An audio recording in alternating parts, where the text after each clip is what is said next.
আসসালামু আলাইকুম বন্ধুরা, কেমন আছেন সবাই? বান্দরবনের একটি গুরুত্বপূর্ণ একটা মজার ঘটনা বলি। তো আমাদের সমাজের বিশেষ করে ফজরের নামাজে ম্যাক্সিমাম মসজিদেই কিন্তু মানুষের সংখ্যা খুবই কম হয়। তো বান্দরবনের একটা মসজিদ থেকে মজার একটা ঘোষণা দিল ইমাম সাহেব যে যার স্ত্রী স্বামীকে ফজরের নামাজের জন্য জাগিয়ে দিবে না, তার স্ত্রীকে যেন তালাক দিয়ে দেওয়া হয়।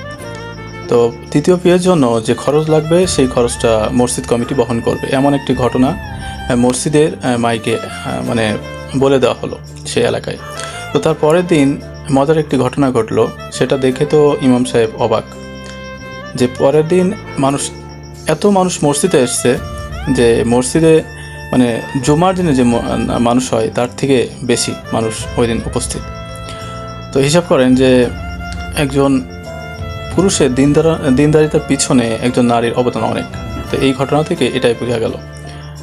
তো প্রত্যেকটা মসজিদ, বাংলাদেশের প্রত্যেকটা মসজিদে যদি এমন মানে ঘোষণা জারি করা যেত, তাহলে কিন্তু মসজিদগুলো কানায় কানায় পূর্ণ থাকতো এবং দিনের চাষবাস করা যেত মসজিদে, এবং মানুষ আস্তে আস্তে দিনের পথে, লাইনের পথে আসতো।